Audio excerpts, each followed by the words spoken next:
Continuing 1.5 today, polynomial functions. Last time we talked about complex zeros. Just to kind of jog your memory a little bit, is it ever possible to have three imaginary zeros of a function? No, why not? You have to, they come in pairs, imaginary roots come in pairs, so you'll always have an even number, or maybe you won't have any at all. But there's no such thing as an odd number of imaginary roots. Last time, I think I kind of botched it a little bit on the definition of complex. Every single number is complex, whether it's real or imaginary or a combination of the two. Every number is complex, okay? So we're talking about complex roots. Technically, we're not just talking about imaginary roots, but all of the roots of a polynomial. And today, one of the first things that we're going to do is we're going to solve polynomial inequalities. We had one example of this way back in one of the prerequisites when your head was still spinning and you were trying to decide if you wanted to stay in this class. And so we're going to kind of touch on that again today. Here are the steps. You are going to basically solve it as if it's an equation, even though it's not. It's an inequality. And you guys, when you're solving inequalities, your answers are a range of values. There's more than one answer that will work. So that's why your answers will be intervals of values that, hey, I could plug in any number from here to here and it would work. So keep that in mind, big picture. Our answers for inequalities are a range of values. Or sometimes we'll have that weird no solution or infinite solutions.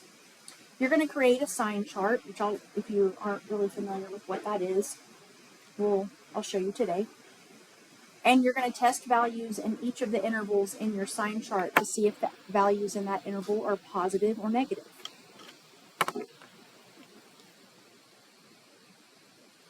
And then from there, you're going to revert back to your inequality symbol. And if your inequality symbol wanted all the values greater than 0, well, that means all of the positive values, all of the values that would make the inequality positive. So that interval of answers will be your answer. If your inequality symbol says less than or equal to 0 or less than 0, then you're going to be looking for the region in your sign chart that has negatives.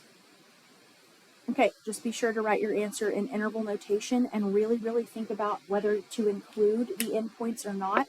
And what I mean here is, should I use soft brackets? Should I use the parentheses? Or is a hard bracket appropriate? And that all has to do with the symbol itself. Should I include the endpoints or not? So here we go. This is going to be the most tedious part of your homework assignment. You're going to have a whole page of these to work. Let's look at example 4. We're solving this polynomial. It's already been factored for you. You're going to solve this as if it's an equation, which means give me all of the answers that would give me 0. In other words, what are the zeros of the function? And so this first one, what's the little trick? What's one of the roots? 3. So you're just going to switch the sign, write kind of small. And then from that middle one, I'm going to get -1. And from that last one over there, I'm going to get -4. So solve it. Sometimes that might mean you have to factor it. Those are the ones that are going to take a little bit more time. This one was already in its factored form, so it was nice and easy. And then what you're going to do is you're going to make a sign chart, and it's essentially going to look like this if you kind of want to know how big to write it. It's just going to be a number line. Don't panic. You'll probably like these. I know some of you are going to like these. Draw a little number line and put those 3 values in order, least to greatest. So -4 is going to go over here, then -1, and then 3, least to greatest. How many regions do I have on that number line now? How many different sections? 4. Okay? And each of these regions is going to end up giving me a positive or a negative. But look back at my problem. Look back at the problem there. If it says I need this to end up being greater than 0, am I interested in finding the positives or the negatives? My answers will be in the regions of values that give me a positive output. So here's what I mean. Let's start with our good friend 0. 0 would be between -1 and 3. Do you agree? the number 0. Let's plug in 0 and see what we would get. And all you have to think about is whether you would get a negative or a positive in that parentheses. You'll get used to this, so just like bear with me. 0 take away 3 is a negative. Multiplied by that middle set of parentheses, 0 plus 1 is a positive. Multiplied by that last set of parentheses, 0 plus 4 is a positive. So I have a negative times a positive times a positive for any number in this region. I used 0 because it's easy to plug in. What is a negative times a positive times a positive? A negative, and I choose to just separate it out. I put my answer, what my answer would be, I put it below. All right, let's test another region. Let's test a number larger than 3. So I'm over here. You can literally pick any number bigger than 3 that you want to. Okay, 5. 5 take away 3. That's going to give me a positive. So you're not actually having to find the numeric value. You're just interested in what the sign is going to end up being. 5 plus 1 is a positive. 5 plus 4 is a positive. And a positive times a positive times a positive is a positive. What I've just discovered is any number larger than 3, I could plug it in here. I would get a positive answer. That satisfies this, greater than 0. So any number larger than 3 is going to be an answer that would work. Hang on just a second.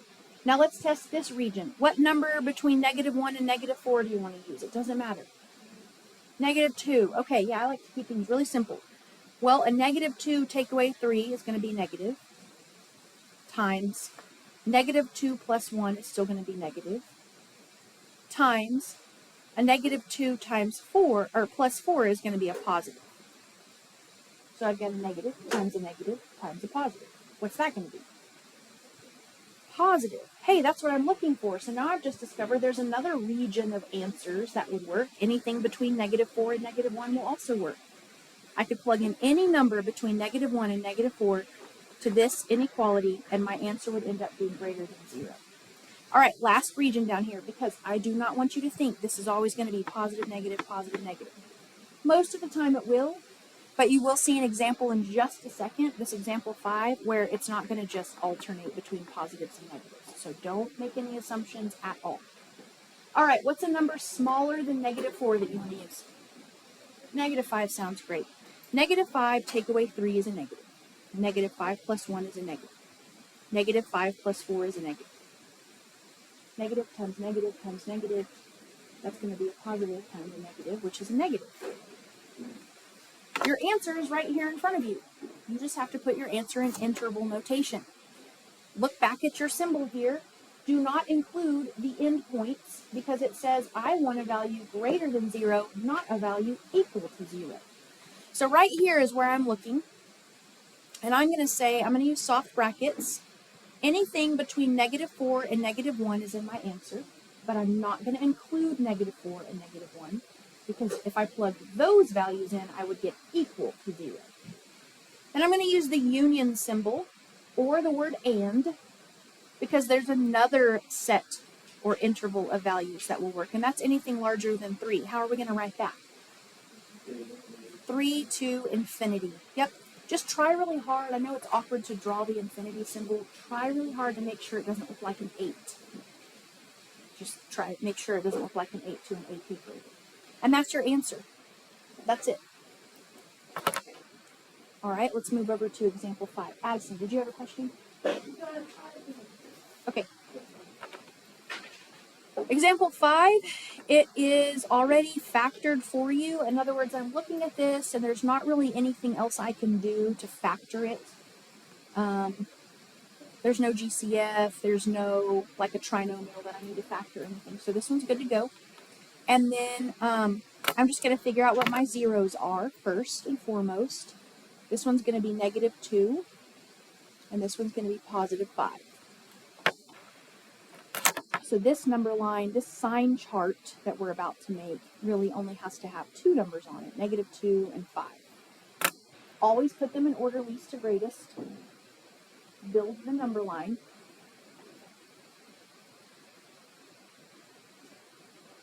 And I bet some of you now, you really don't even need me to show you anything else because the process is always going to be the same. Yes?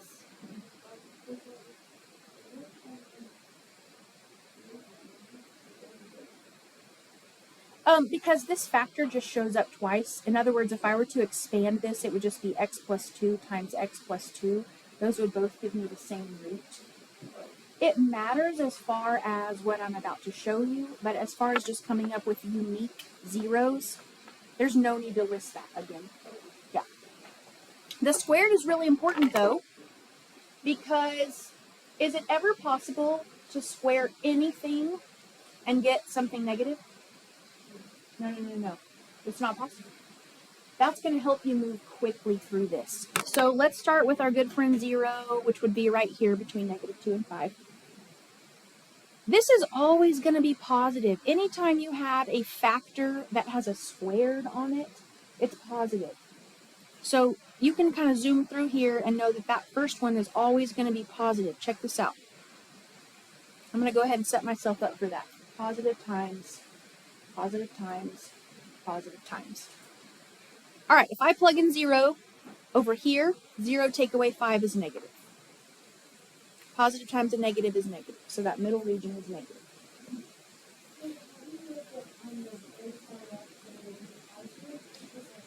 No matter what you plug in here, we're taking this value and we're squaring it. And in math, any number, when you square it, when you multiply it times itself, you end up with a positive. Even if let's say I plug in -7. What's -7 plus 2? -5. But what is -5 times -5? Positive 25. So that's how I know that. Let's just say we did plug in -7. What is -7 take away 5? That's a negative, right? So that region is going to be negative. So here's where I get to show you, look, they don't necessarily bounce back and forth between positive and negative. You may end up with an answer that's all three of them negative. You may end up with all of them positive. All right, lastly, let's plug in a number larger than 5, 6. 6 take away 5 is still positive. Positive times positive is positive. Now look back at your inequality. You're interested in things less than or equal to 0. Less than 0 is going to be all the negative regions, right? And or equal to means I get to include these orange numbers. I get to include these values. These end points is what they're called. So basically, I've just discovered 5 and anything less than 5. I could plug in any number 5 or less, and I would get something less than or equal to 0. So how am I going to write that in an interval answer? Negative infinity up to 5, including 5. You're going to have a whole page of these to practice. So if 2 examples wasn't really enough for you to kind of catch on, you will have the practice. So if it was like that, but not including stuff, you have to like Ooh, yeah, it would get really tricky. I like that question. All right, so Abby asked a really good question. Check this out. Look at how vastly different our answer would be if this just said less than 0. That means we would not be able to include the -2, which means I would have to write negative infinity up to -2 soft bracket, union, soft bracket -2 up to 5 soft bracket. So this symbol matters so very much in the type of answer you get. And you know in a multiple choice setting, I'm going to put answer choices for those that aren't looking really closely at that symbol, so be careful. Excellent question. Okay, now this next type of problem you're going to like a lot better. It involves less work, I think, maybe? I don't know. That's just my opinion. It's subjective. You should be able to, in AP Pre-Calculus, look at a table of values, and not just to tell me if it's linear or quadratic, like we've done before, but what degree polynomial it actually does display. Here's how you do it. The number of successive differences needed for the differences to be constant, that's going to be the degree. Now, those words may not make a whole lot of sense to you because it's math jargon, but let's look at this really quickly. Determine the degree of the polynomial represented in the tables below. You'll have one of these on your quiz. It's going to be very straightforward. Here's how you do it. Okay? Just check and make sure that your x's are going up by the same amount each time. 1, 3, 5, 7, 9. We're good there. And then start to look at the differences. From -2 to -3 is a change of -1. From -3 to -1, what kind of change is that? +2. And I noticed, you guys, some of you just need to slow down a tad. On the free response on the last test, you were so very close, but you kind of just messed up on your signs here. And a pattern completely falls apart if you mess up in one little location, so take your time. I mess up on these all the time. -1 up to 4 is a change of how many? +5. And 4 up to 12? 8. I don't have a list of numbers that are the same, so I'm going to keep going. I'm going to do a second set of differences. -1 up to +2 is a change of +3. 2 up to 5 is a change of +3, and 5 up to 8 is a change of +3. The moment you get a list of numbers that is the same, the differences are constant, is how you would say that. However many tiers you went out, that's the degree of the polynomial. This is a second degree polynomial, otherwise known as a quadratic, and you've seen us do this work before. So you just need to write the degree is 2, because the second differences are constant. Degree is 2. Yeah, because the second differences are constant. That would be your explain your reasoning on a free response, if this was a free response setting. Yes. Always refer to those as differences. We are technically finding the difference. Sometimes the difference is a positive change, sometimes the difference is a negative change.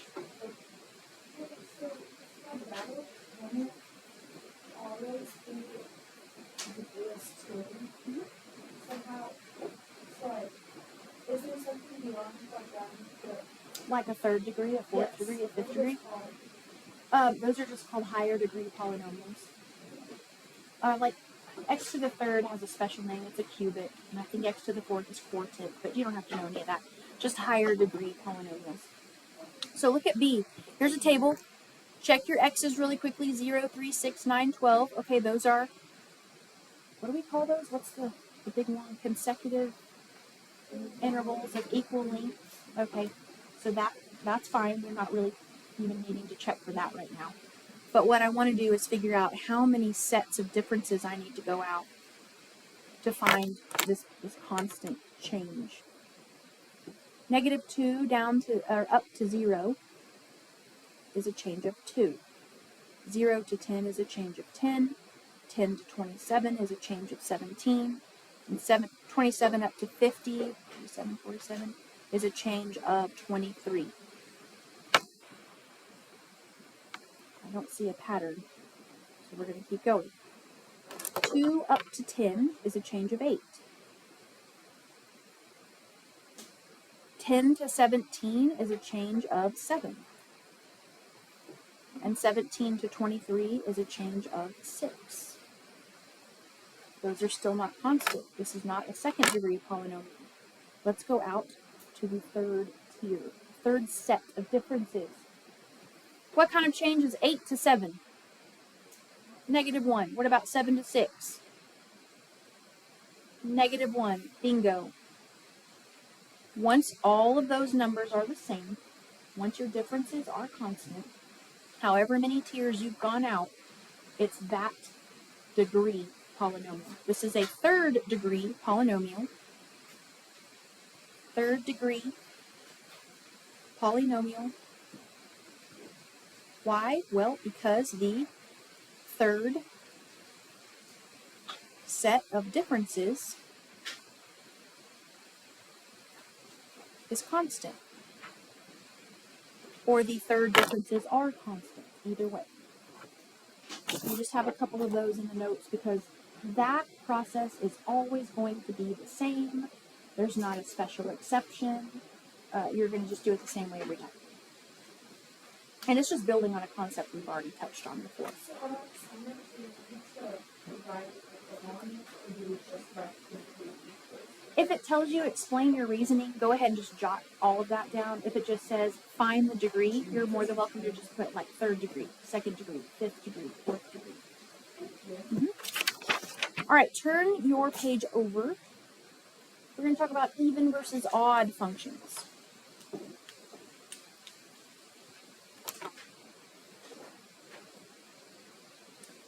This little diagram tells you some really important things. Even functions are symmetric to the y-axis. Here's a picture of one.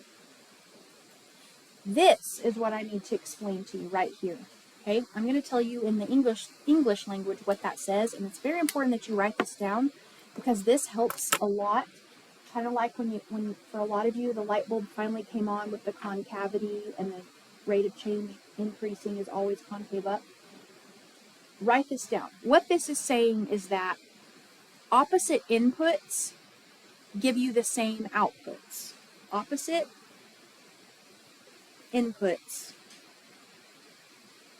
If I change the sign of my x's, then I'm still going to give same outputs.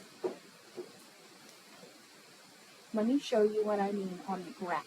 This is a gentle way to kind of introduce this concept. Put your pencil on -2, -3. -2, -3. Change the sign of the x. Change x to +2. You're going to find a point on the graph that's +2, but the output will still be -3, and it's right over here. +2, -3. So opposite inputs still give you the same y values. Opposite x give you the same y's. That's what is an even function. That's what defines it as an even function. And then here's just the equation that goes with that graph. The degree is 4. 4 is an even number. So you can tell from looking at this that it's even. You can tell by looking at the graph because it's reflected over the y-axis that it's even. You could mathematically prove that it's even because opposite inputs give the same outputs. So there's kind of 3 ideas here in this table. Let's jump over to odd functions. Odd functions are symmetric about the origin. And unless you're really keen on your spatial reasoning, sometimes it's harder to tell that type of symmetry. But here is the key. What this means is opposite inputs give you opposite outputs. So write that down. Opposite inputs. If I change the sign of an x value, those give opposite outputs. If I change the sign of an x value for an ordered pair, then the y value sign will also change to its opposite. Here is a graph to show you that there's symmetry about the origin, and like I was mentioning, it's a little bit harder to see the symmetry about the origin. But put your pencil on, I don't know. This one's kind of hard to grab. That one kind of stinks. Let's pretend that -2, 2, -2, 2. We'll just go with it. That's on the graph. We're kind of going to force this. Change the sign of the x, +2. Change the sign of the y, -2, and then that ordered pair will also be on the graph. So +2, -2. And here it is, down here, in quadrant 4. So opposite inputs give you opposite outputs. And then lastly, how you can tell if it's an odd function is if the degree, the highest degree, which is 3 here, the highest exponent, the degree is 3, which is an odd number. you have a question? Are they gonna be like there's one that gives the same output instead of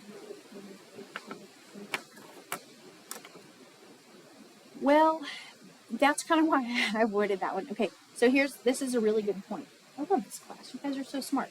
So -3, 0, right?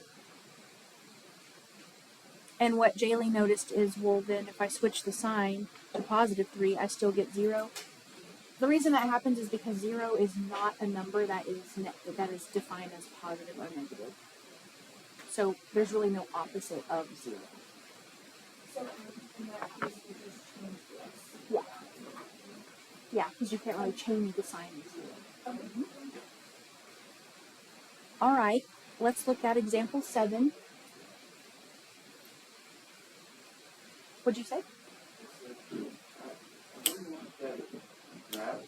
I know, it's a little bit shifted. It's really hard to come up with a good quality graph. Trust me, it's hard. So I'm glad this other teacher, he uses this graphing program, and most of his graphs are really pretty, but it's difficult to do. All right, look at example 7. Determine if the following polynomials are even, odd, or neither. So you know what? I'm discovering right here I misspoke. You can't just look at that 4 and say, oh, 4 is an even number, this is even. I totally told you the wrong thing up here. This could be neither. We have to test for these things. We have to see about the inputs and what kind of outputs we get. Okay? This just happens to be, I guess his point was, this happens to be the equation of this graph. This is the equation of this function. Okay?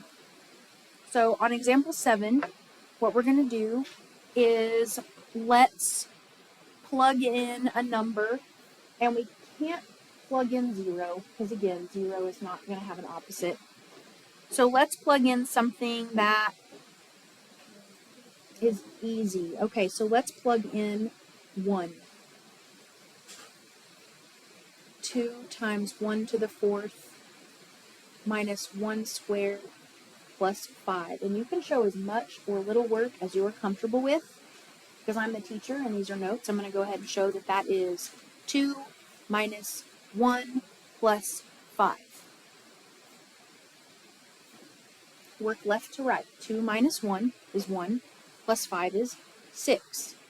So when I plugged in 1, my input was 1, my output was 6.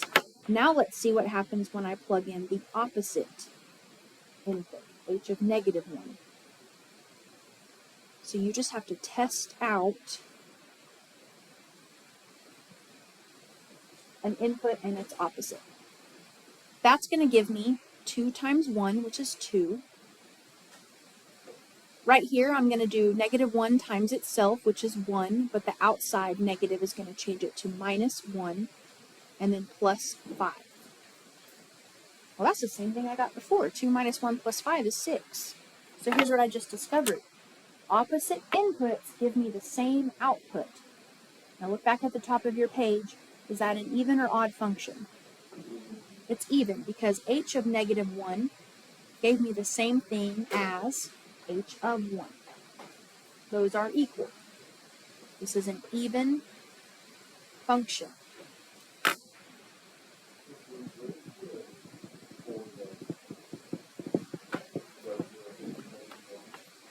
That is saying I'm raising this to the 4th power, so -1 times -1 times -1 times -1 is going to be +1, and then times 2. So you're kind of using PEMDAS for each term. Do your exponents and then your multiplication. Does anybody else have questions on that one before we move on? Remember, your answer could be neither, so don't make any assumptions. We've got x cubed plus 3x minus 1. Let's just use 1. Again. 1.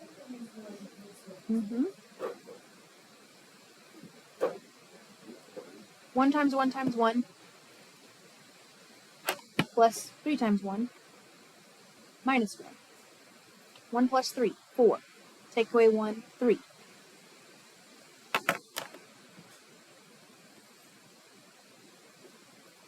Let's see if I get an opposite output, the same output, or some other random output.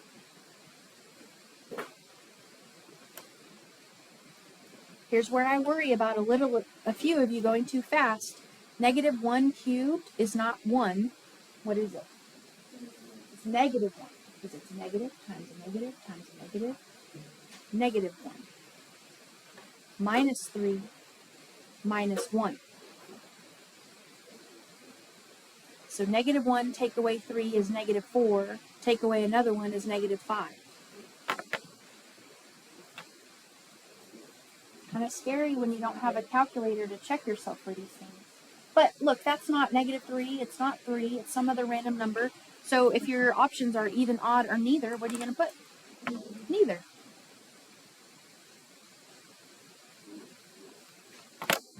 So this is to show you that you should be able to tell from plugging in values, inputs, and their opposites to see what your outputs are to make that determination. And then if you're just given a graph and you're kind of struggling on seeing the symmetry, then just pick a point on the graph, but don't pick one that has a 0 in it because we kind of learned our lesson. Again, this one is shifted a little bit. Let's just say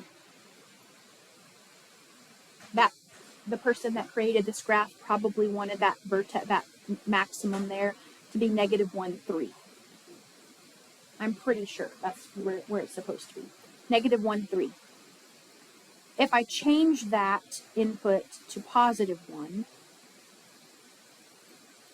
I don't have positive 1, positive 3 on the graph. Instead, I have positive 1, negative 3. So opposite inputs gave me opposite outputs. Is that even or odd? That's odd.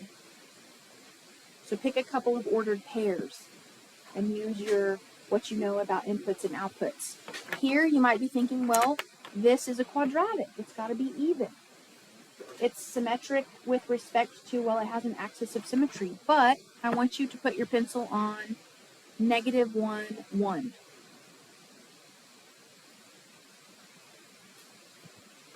Change that negative 1 to positive 1 and see if you have positive 1, 1 on the graph. No, I don't.